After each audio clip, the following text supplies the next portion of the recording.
नमस्कार, India news देख रहे हैं आप। मैं हूं आपके साथ आकांक्षा राजपूत। बुलेटिन की शुरुआत इस वक्त की बड़ी खबर के साथ करते हैं। दरअसल देश के अंदर लगातार कोरोना के मरीजों में इजाफा हो रहा है। 24 घंटे में कोरोना के 53,000 से ज्यादा नए केसेस सामने आए हैं।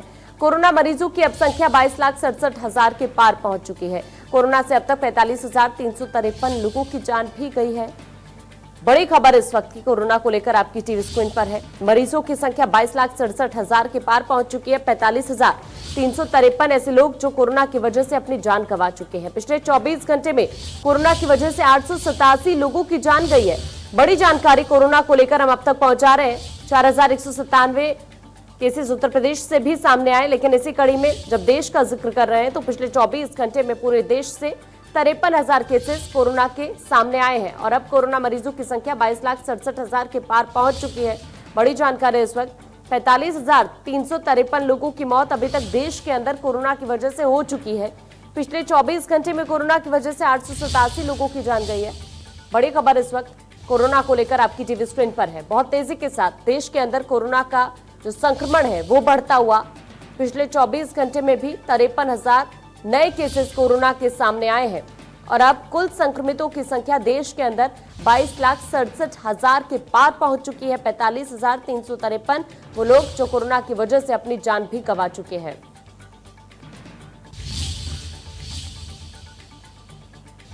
और चलिए इस वक्त की एक और बड़ी खबर का रुख करते हैं, क्योंकि उत्तर प्रदेश के अंदर भी कोरोना की 4,197 नए केसेस सामने आए हैं। प्रदेश में 47,878 एक्टिव केसेस इस वक्त है। पिछले 24 घंटे में 51 मरीजों ने दम तोड़ दिया है। कोरोना की वजह से अभी तक 2,120 लोगों की जान जा चुकी है। 1,26,000 कोरोना संक्रमित मरीजों का आंकड़ा इस वक्त उत्तर प्रदेश के अंदर है। बड़ी खबर इस वक्त आपकी टीवी स्क्रीन पर है। बहुत तेजी के साथ उत्तर प्रदेश के अंदर भी ये संक्रमितों का आंकड़ा बढ़ता हुआ अब ऐसे में आपको ये बता दें 51 लोगों की जान गई है। पिछले 24 घंटे में कोरोना की वजह से उत्तर प्रदेश के अंदर 4,197 केसेस आए हैं पिछले 24 घंटे में पूरे उत्तर प्रदेश से।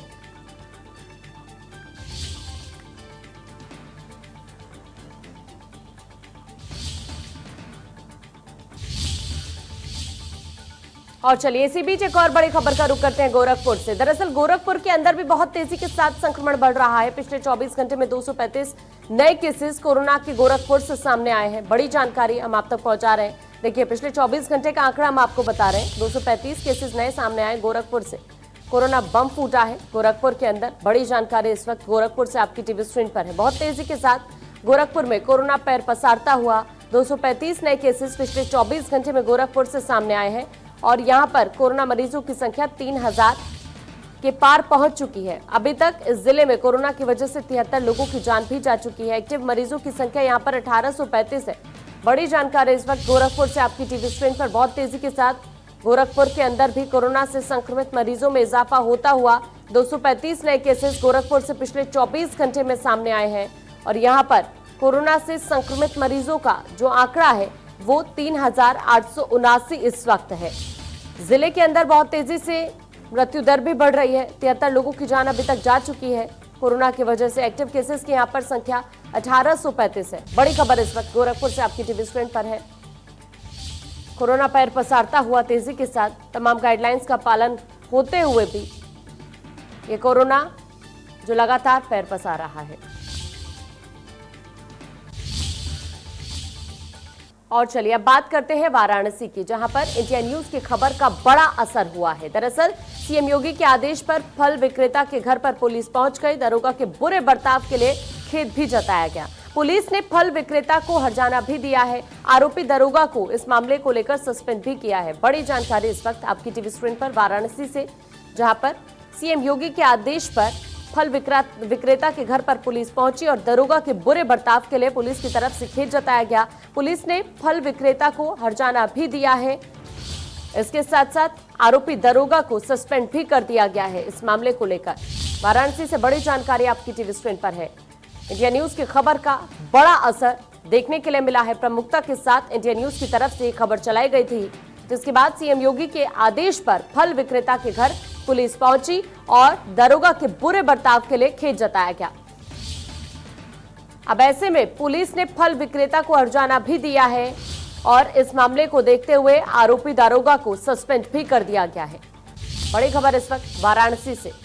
इंडिया न्यूज की खबर का बड़ा असर।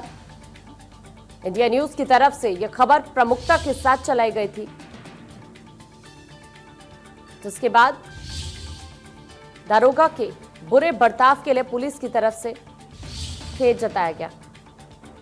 देखिए, ये तस्वीरें हैं उस वक्त की जब पुलिस पहुंची हुई थी इस फल विक्रेता के घर पर और पुलिस की तरफ से खेद जताया गया। इंडिया न्यूज की खबर का यह बड़ा असर, प्रमुखता के साथ इंडिया न्यूज की तरफ से यह खबर चलाई गई थी। उसके बाद सीएम योगी के आदेश पर फल विक्रेता के घर पर पुलिस पहुंची और ये उस वक्त की तस्वीरें जब फल विक्रेता के घर पर पुलिस पहुंची हुई थी। दारोगा के बुरे बर्ताव के लिए पुलिस की तरफ से खेद भी जताया गया।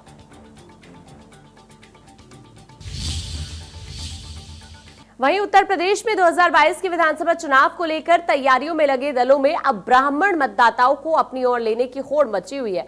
समाजवादी पार्टी और बहुजन समाज पार्टी के बाद अब कांग्रेस भी इस होड़ में शामिल हो गई। कांग्रेस के वरिष्ठ नेता और पूर्व केंद्रीय मंत्री जितेंद्र प्रसाद ने सीएम योगी आदित्यनाथ को पत्र लिखकर परशुराम जयंती पर अवकाश को बहाल करने का अनुरोध किया है। पूर्व केंद्रीय मंत्री और अखिल भारतीय कांग्रेस कमेटी में विशेष आमंत्रित सदस्य जितेंद्र प्रसाद ने सीएम योगी आदित्यनाथ को पत्र लिखा है। इसमें उन्होंने भगवान परशुराम की जयंती पर होने वाले अवकाश को फिर से बहाल करने का अनुरोध किया है। पत्र में उन्होंने यूपी सरकार के रद्द फैसले पर पुनः विचार करने को कहा है। इसके साथ साथ जितेंद्र प्रसाद ने लिखा है कि भगवान परशुराम विष्णु भगवान के छठे अवतार कहे जाते हैं। इस कारण वो ब्राह्मण समाज की आस्था का प्रतीक है। प्रदेश में भगवान परशुराम जयंती का अवकाश रद्द होने से ब्राह्मण समाज में काफी आक्रोश है।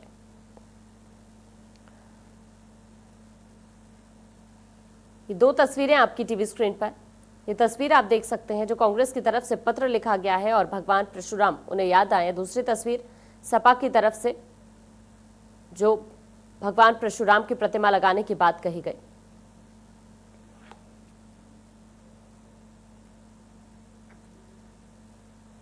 वहीं सपा, बसपा और कांग्रेस भगवान परशुराम के जरिए ब्राह्मण वोट को साधने की कोशिश कर रही है, लेकिन प्रदेश के ब्राह्मण नेता और संत समाज इस राजनीति से नाखुश नजर आ रहे हैं। दीदी, आप मूर्ति लगाएं, हम सब समाज के लोग स्वागत करेंगे, लेकिन आप अपने बहुजन समाज पार्टी के फंड से लगाइए। सरकार में तो कोई भी आके लगा देता है। आप सरकार में आएंगी तो आप मूर्ति लगा देंगी, आप जो है परशुराम जी के नाम से, भगवान परशुराम जी के नाम से आप अस्पताल बना देंगी। तो ये लालीपाप बहुत दे दिया आपने। लालीपाप से काम नहीं चलेगा। अगर आप सच में हमारे भगवान परशुराम जी को मानती हैं तो आप चुनाव के पहले भगवान परशुराम जी की मूर्ति लगाइए, हम स्वागत करेंगे आपका भी। परशुराम भगवान, राम भगवान, कृष्ण भगवान, आदरणीय वाल्मीकि जी भगवान, ये सब अवतारी पुरुष है, ये किसी जाति विशेष के नहीं है। और दुर्भाग्य इस बात का है कि लोग अपनी लालच में, अपने फायदे के लिए राजनीति में जाति पात तो कर ही रहे हैं, लेकिन हमारे धर्म को भी, हमारे भगवान को भी जाति पाति में बांट रहे हैं। यह गलत है। अखिल भारतीय अखाड़ा परिषद का विरोध करता है और लोगों को आगाह करता है कि आप ऐसे लोगों से बहकावे मत आवें जो भगवान को जाति में बांट रहे हैं। देखिए, मुद्दा विहीन लोग हैं, ट्विटर छाप नेता बचे हैं। भारतीय जनता पार्टी विश्व की सबसे बड़ी पार्टी है। 2014, 17 और 19 हार चुके हैं और 22 बुरी तरह से हारेंगे और तीनों मिलकर के हमारे खिलाफ लड़ेंगे, ये मुझे विश्वास है। उधर यूपी के उप मुख्यमंत्री डॉक्टर दिनेश शर्मा ने कहा कि कृष्ण जन्माष्टमी पर मथुरा के मंदिरों में साज सज्जा, परंपराओं का निर्वहन, जनाभिषेक आदि सब कुछ होंगे, लेकिन मंदिर में दर्शन का मौका नहीं मिलेगा। उन्होंने कहा इस बार मंदिरों में दर्शनार्थियों का प्रवेश प्रतिबंधित रहेगा और वो केवल टीवी पर सीधा प्रसारण देखकर ही ठाकुर जी के दर्शन कर सकेंगे। दिनेश शर्मा यहां श्री कृष्ण जन्माष्टमी पर्व की तैयारियों और कोविड-19 संबंधी समीक्षा बैठक में भाग लेने के लिए आए थे। उन्होंने बैठकों के बाद मीडिया से कहा कि मथुरा के श्री कृष्ण जन्मस्थान पर भगवान का जन्मोत्सव पारंपरिक तौर पर धूमधाम से मनाया जाता है, जिसकी देश ही नहीं समूची दुनिया में चर्चा होती है। लेकिन इस बार कोविड-19 के चलते मंदिर के प्रबंधकों और जिला प्रशासन के साथ समन्वय स्थापित कर तय किया है कि सजावट और पूजन आदि तो होगा, लेकिन दर्शनार्थियों के लिए पूरी तरह से बंद रहेंगे।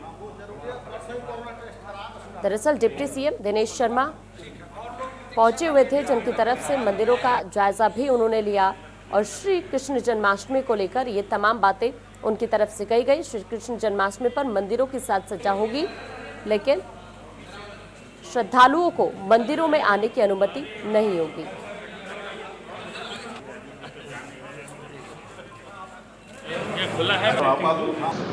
मथुरा के जन्मोत्सव की, कृष्ण जन्मोत्सव की चर्चा और उत्सुकता हमेशा रही है। इस बार जो मंदिर कमेटियों के सम्मानित पदाधिकारीगण थे, उन्होंने जिला प्रशासन के साथ में समन्वय स्थापित किया है और कोरोना 19 को देखते हुए ये तय हुआ कि इस वर्ष मंदिरों की सजावट पूर्व की भांति करेंगे। अंदर धूमधाम से भगवान का पूजन श्रृंगार आदि करेंगे, लेकिन आम दर्शकों के लिए मंदिर नहीं खोला जाएगा। भगवान श्री कृष्ण जन्म स्थान से लाइव टेलीकास्ट की व्यवस्था रहेगी। यूपी में बढ़ते कोरोना के मामलों को लेकर सूबे की योगी सरकार लगातार अधिकारियों को कोरोना वायरस की रोकथाम के लिए जरूरी कदम उठाने के निर्देश दे रही है। वहीं प्रयागराज पहुंचे डिप्टी सीएम केशव प्रसाद मौर्य ने कोरोना के बढ़ते मामलों को लेकर प्रयागराज के सर्किट हाउस में अधिकारियों के साथ बैठक की और यहां पर बढ़ते कोरोना मरीजों के मामलों को लेकर अधिकारियों से जानकारी ली और समय रहते जरूरी एहतियाती कदम उठाने के निर्देश भी उनकी तरफ से दिए गए। बैठक के दौरान डिप्टी सीएम केशव प्रसाद मौर्य ने बेहद सख्त लहजे में अधिकारियों को कोरोना से निपटने और जिले को कोरोना मुक्त की श्रेणी में लाने के लिए ठोस कदम और रणनीति के तहत काम करने के लिए कहा।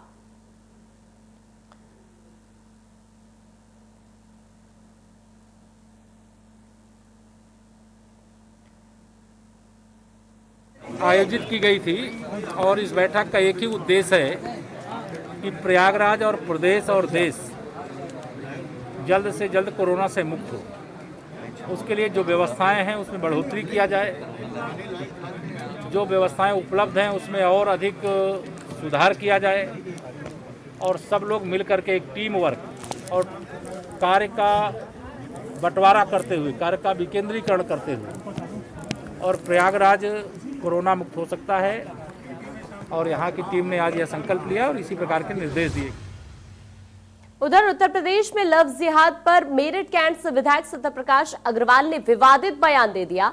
उन्होंने धमकी भरे शब्दों में कहा कि लव जिहाद का कोई भी आरोपी जिंदा नहीं बचेगा, सभी ऊपर जाएंगे। लव जिहाद करने वालों पर एनएसए और गैंगस्टर एक्ट लगाया जाएगा। ये बातें कही गई बीजेपी विधायक सत्यप्रकाश की तरफ से। का जो मामला चल रहा है, अफसर इतना काफी दिन चल रहा है, मोदी और योगी इसके पूरा गंभीर है, नेसे नाबूद कर देंगे, लव जिहाद चलने नहीं देंगे।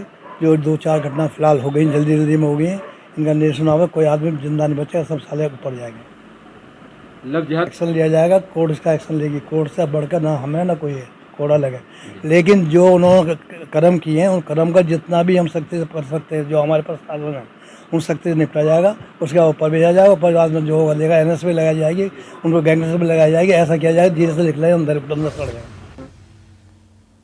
उधर बांदा से बीजेपी विधायक ब्रजेश प्रजापति के साले ने गजब का कारनामा कर दिया, जिसके बाद ब्रजेश प्रजापति के रसूख का जमकर इस्तेमाल किया गया और पीड़ित पक्ष को ही थाने में करा दिया गया।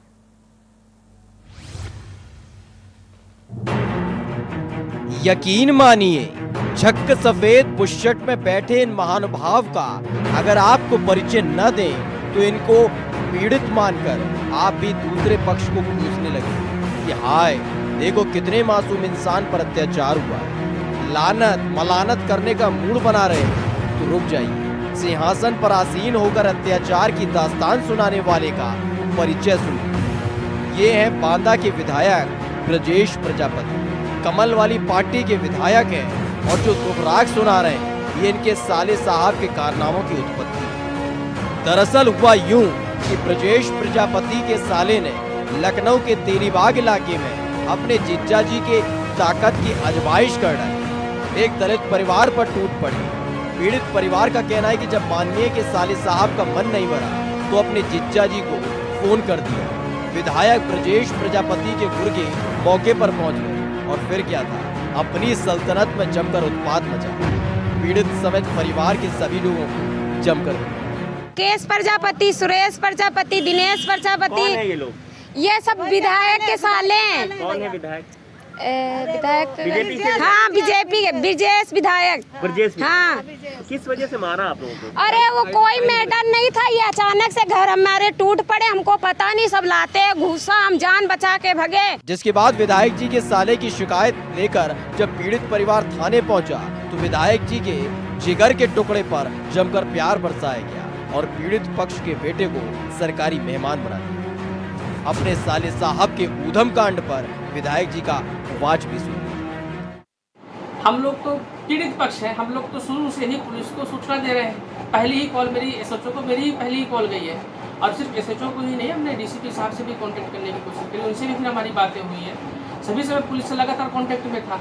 तो हमारी गाड़ी खुदे वो लोग घिरे तो हम गाड़ी से उतर ही नहीं पाए और अगर शायद उतर गए होते तो हम लोगों के साथ तो कोई बड़ी घटना भी घट जाती। लेकिन ये घटना कल घटने से रोकी जा सकती थी अगर पुलिस सही समय पर पहुंच जाती। मैं 10-12 किलोमीटर की दूरी पर था, मैं पहुंच गया। पुलिस 2 किलोमीटर की 1 किलोमीटर की दूरी पर थी, पुलिस नहीं पहुंच पाई। ये लो, एक तो विधायक, वो भी सत्ताधारी पार्टी के, और उन्हीं विधायक जी की जान के लाले पड़ गए और पुलिस को कोई फर्क नहीं पड़ रहा है। मतलब अपनी उड़न तश्तरी पर सवार होकर विधायक ब्रजेश प्रजापति पुलिस से पहले मौके पर पहुंच गए और पुलिस का अता पता नहीं। खैर, विधायक जी के साले के ऊधम कांड पर पुलिस ने अपनी खाना पूर्ति कर ली। ये के कुम्हार मंडी क्षेत्र का मैटर है।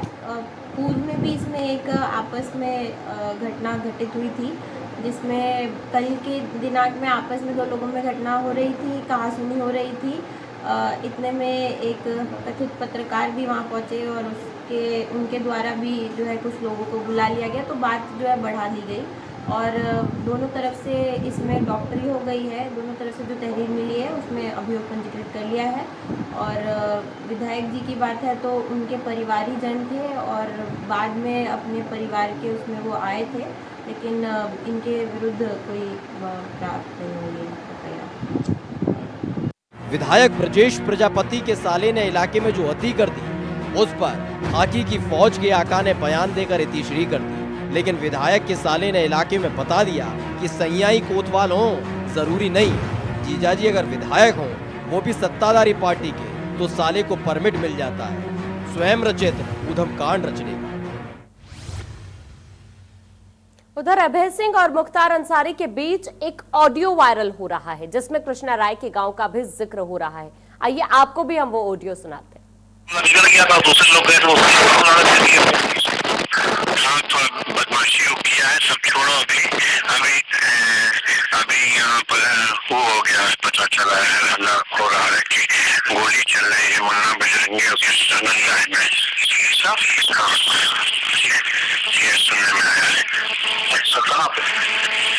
कृष्णा मुंडा के गाँव पर दोनों तरफ से मुकाबला चल रहा है। बराबर में चल रही है। हाँ, ये तरफा। जय श्री राम। अच्छा, हेलो। हाँ, मुट्ठी में। ठीक है, बात होगी।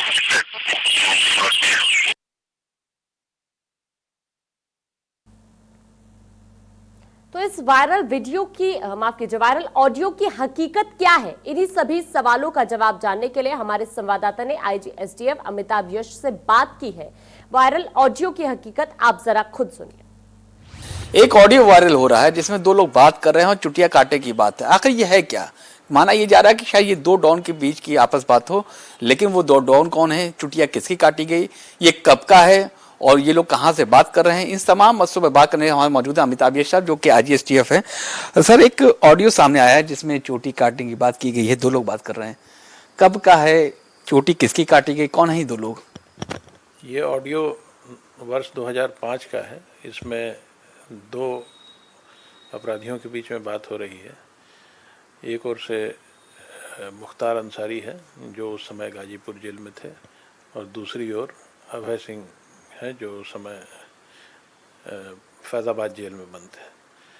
ये फ़ोन अभय सिंह द्वारा किया गया और इन्होंने मुख्तार अंसारी से किसी ज़मीन की डीलिंग के बारे में बातचीत करना शुरू किया, लेकिन मुख्तार अंसारी ने उस बातचीत को सेट असाइड कर दिया और ये बताया कि मुन्ना बजरंगी और कृष्णानंद राय जी के बीच में गोली चल रही है। इस पर अभय सिंह ने पूछा कि क्या ये गोली बराबर चल रही है या एक तरफा। तो एक कटाक्ष के रूप में मुख्तार अंसारी ने जवाब दिया, जय श्री राम। इस इशारे को अभय सिंह समझ गया और उसने बातचीत को वाइंड अप किया, लेकिन वाइंड अप करने के पहले मुख्तार अंसारी ने कहा, काट लिहिन मुट्ठी में।